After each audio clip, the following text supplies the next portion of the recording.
Hello there. Well, I've got another very hot day. I think it's going to be heading for 23, 24 degrees or something like that. Yeah, well, the Romans were ahead, weren't they? Just ahead, or in fact, way ahead of their time. At a time when here in Scotland we were washing our armpits in rivers, the Romans had bathhouses where they would take hot baths with central heating and all that sort of thing. Very civilised. And in many ways it's hardly surprising that they perhaps, if they did, think of us Scots as perhaps a little uncouth or barbarian-like. I'm on the John Muir Way again, and today we're doing a small section. It's about 7 miles between Kirkintilloch and Kilsyth. The John Muir Way doesn't actually go into Kilsyth, it sort of bypasses it, but I'll leave the John Muir Way near Kilsyth. A couple of miles out of Kirkintilloch, the John Muir Way leaves the Forth Clyde Canal and then follows the Antonine Wall for a few miles. And along the way it also passes over a couple of small hills, Bar Hill and Croy Hill. And so today I'm hoping at some point there'll be some reasonable views, and on each of those small hills there is the remains, all of which will be underground, I would think. I don't think we'll see much. But the Roman forts were once on top of those hills. I mean, this is Peel Park in Kirkintilloch, and I think the Antonine Wall also runs over this small hill, and I believe there was also a fort here.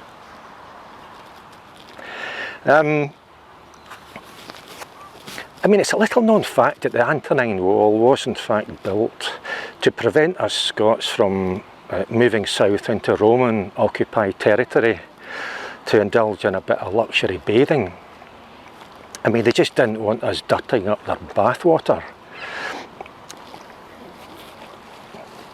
So, armpits at the ready, it's adventure time.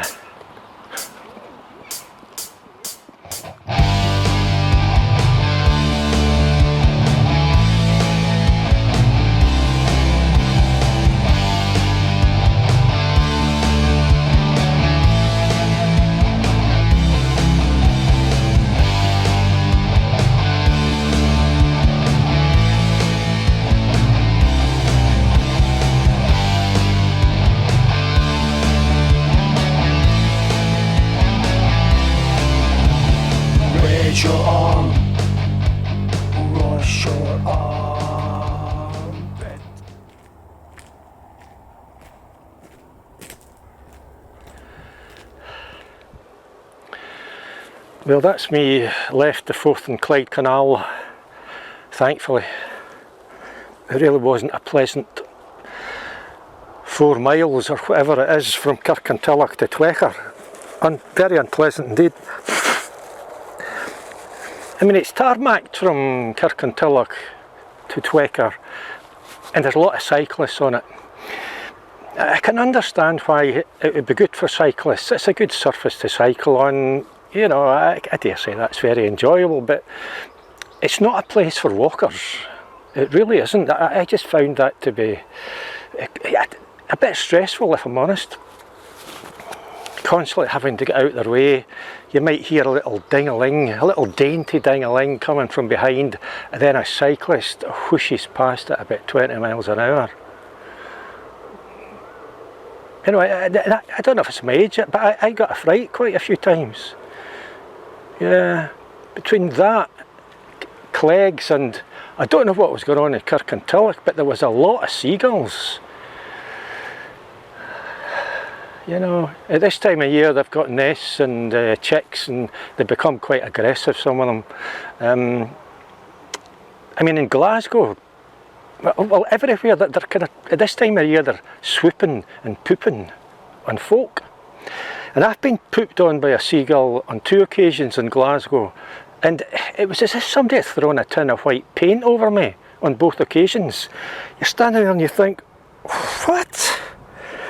And on both occasions I had no option but just to return home and carry out some kind of major cleaning of the jacket. That's just out of order, you know, and they deliberately want to poop on you. It's not like it's an accident or anything. And then they're kind of doing their best, and people will say, okay, the seagulls are aggressive, they're swooping low above your head, but they're not actually making contact. What's the problem? Well, the problem is that it's stressful. It makes people anxious. You're on a state of alert, you know, you're thinking, what, I'm getting attacked here. And although they're not making contact, you know, that stress is having an effect on your heart, and I would suggest that that is causing an injury. And to be honest, I'm now of the opinion that seagulls in towns and cities away from the seaside should be culled. You know, I'm not aware of any other animal in the UK that actually goes out to attack people. You know, it's just seagulls. Why they are protected, I simply do not know. I think it's an absolute nonsense. It's a law that needs to be repealed.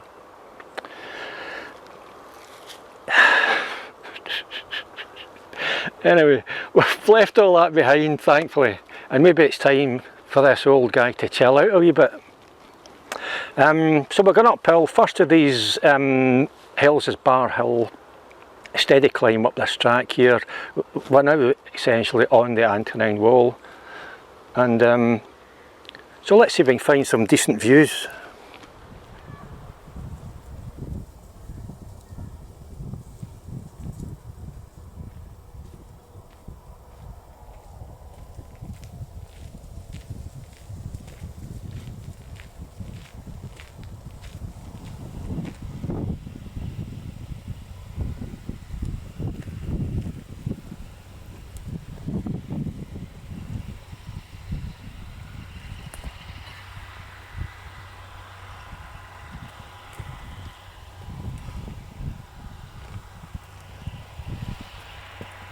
How overweight people get through these, I simply do not know.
In all my life, I'm not sure if I've ever actually sat at the base of a tree and leant on the tree. This could be a first. That's Kilsyth just over there, which is where I'm heading for ultimately.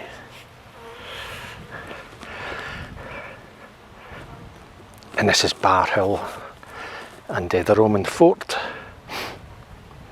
Not a great deal to see. There is the odd information panel. I can see some stone that is above ground.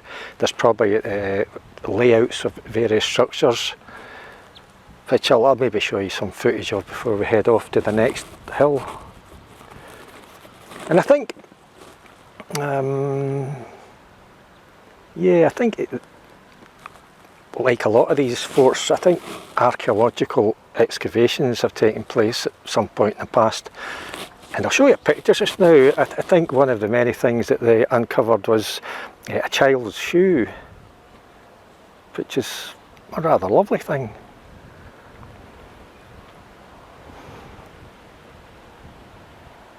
which at first sort of thought you might think that's a wee bit out of place.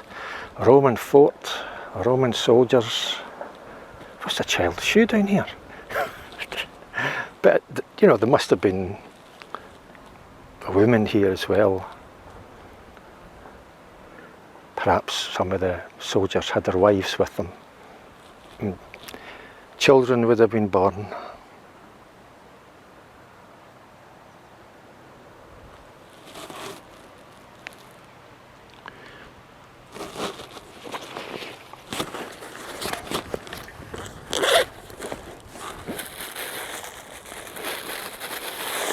So it's time for lunch.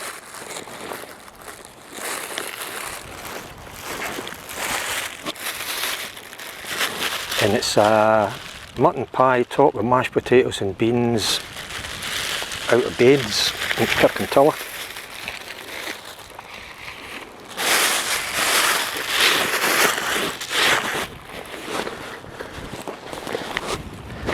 I generally shy away from such pies if I'm out and about and I've got this video stuff, because they can be quite messy. The beans and the mashed potatoes have got a kind of habit of just getting everywhere, other than your mouth.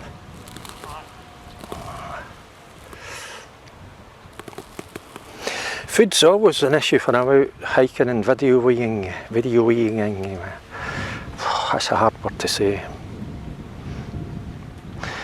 One of the walks I did recently, I'm not going to say which one it was, because even today I feel slightly guilty at my behaviour, but I was wrecked at the end of the walk. I was spent.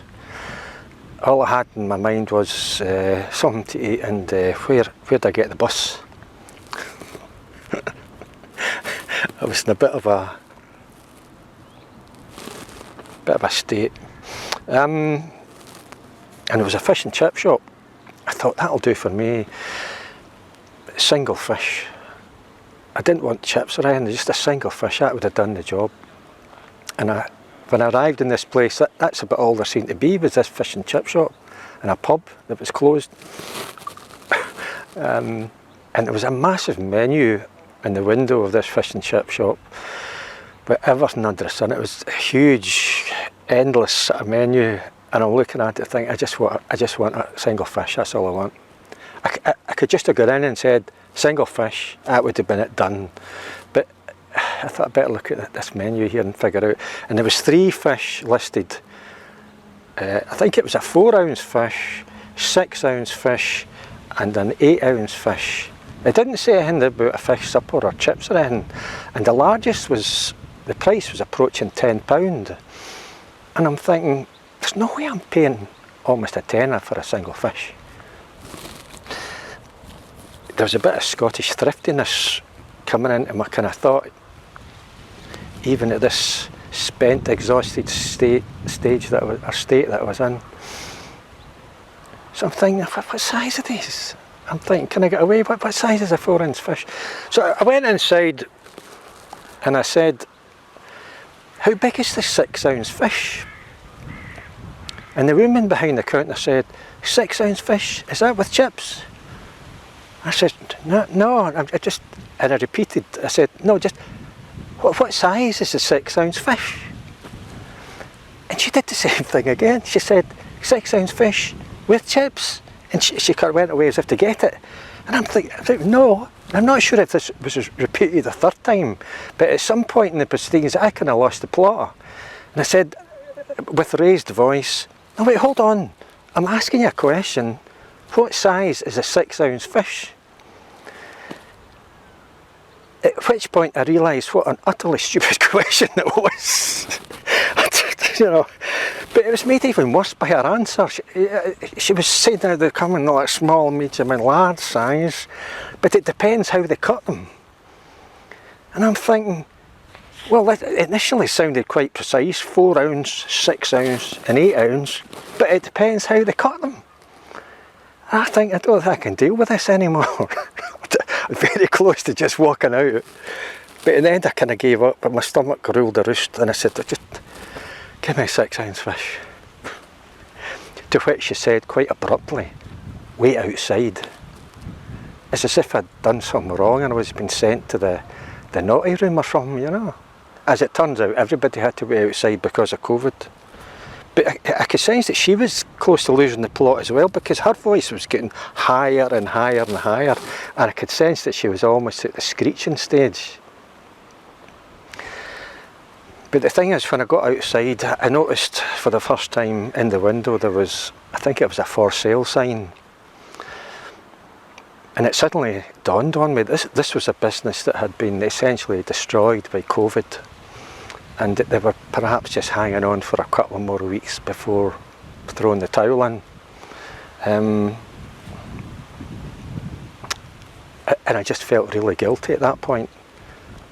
You know, why could I not just have gone in and played ball? I mean, under any other circumstances, her behaviour would have been unacceptable. You know, just sometimes these things go the way they go. But at the end of the day, I found it quite sad that here was a business that COVID had perhaps destroyed. Yeah.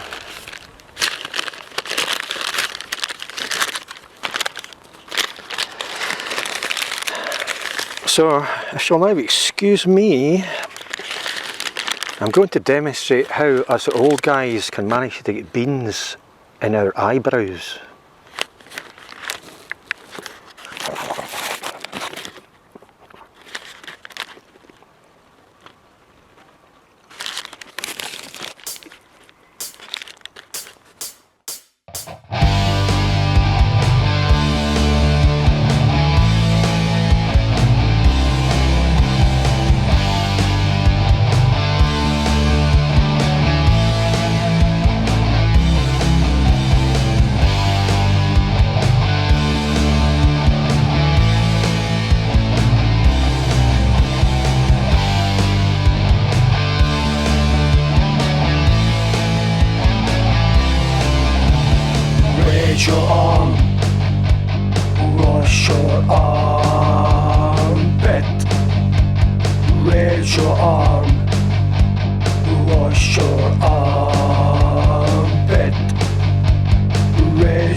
Here you can really start to get a proper feel for what the Antonine Wall is really all about.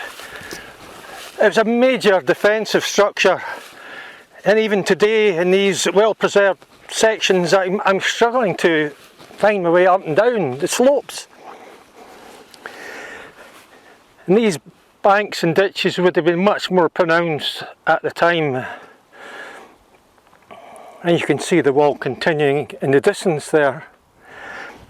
The Antonine Wall was about 37 miles, stretching across central Scotland from Old Kilpatrick in the west to, I think it was Bo'ness in the east. A massive undertaking, but just think of all the work it must have taken to construct this thing. It's absolutely huge. And along the way there are quite a few forts, and I think there's 16 known forts or something like that. There's always a possibility that there's a few more that haven't quite been discovered yet.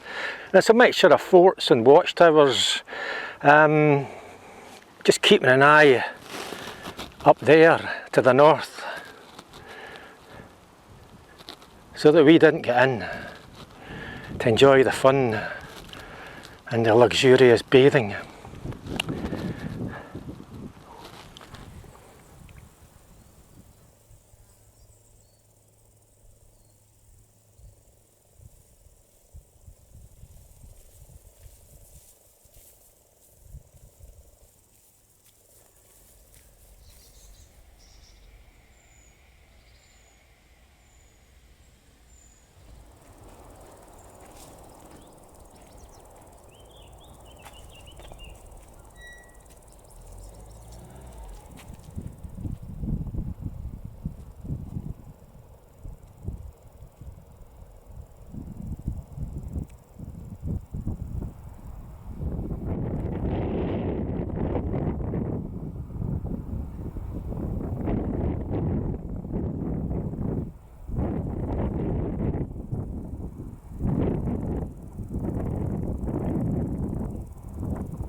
Croy Hill Fort.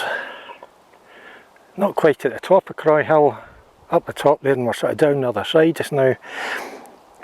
Croy Hill Fort lay pretty much undiscovered for a long time. I think it was only in the 1920s and 30s or 20th century when some archaeological digs took place here that they perhaps appreciated the extent of it, and they could make plans and call it a Roman fort.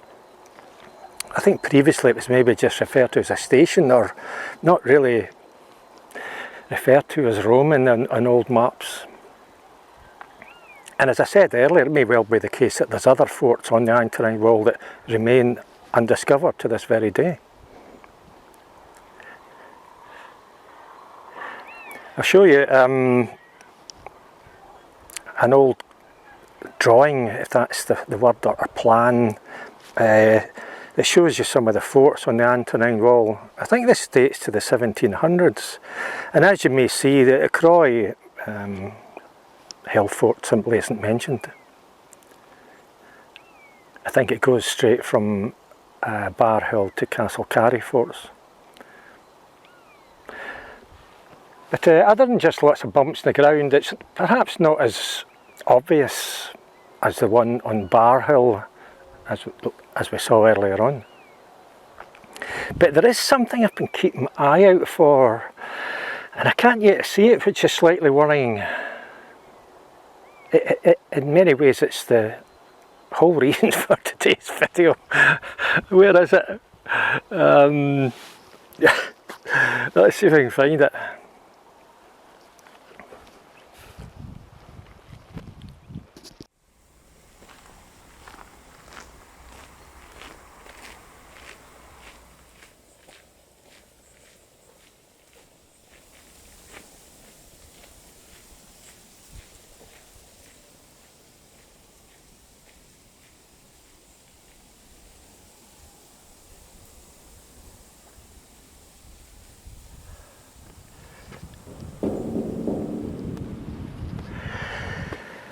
Well, I found what I was looking for.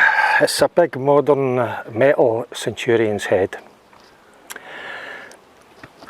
I'm not far from the Forth Clyde Canal now. We're rejoining it quite soon, and it and the John Muir Way will continue on to Castle Carry, or Castle Carey, I'm not sure how you pronounce that.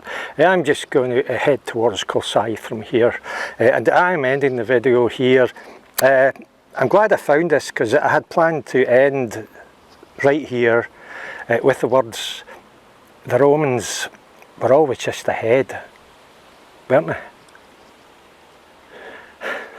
I'm Eddie Burns, take care, and I'll see you again.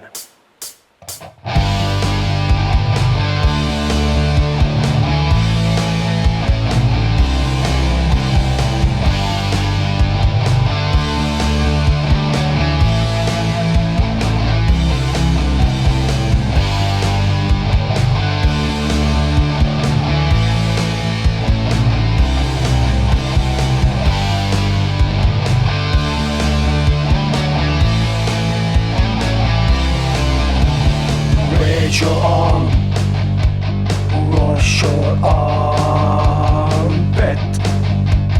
Raise your arm, wash your armpit. Raise your arm, wash your armpit.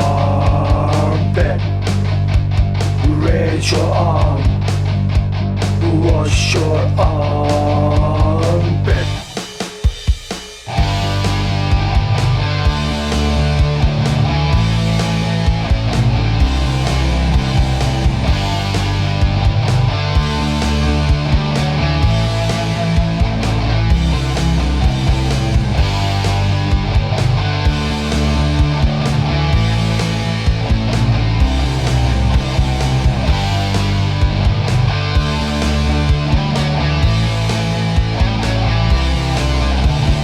Raise your arm, wash your arm.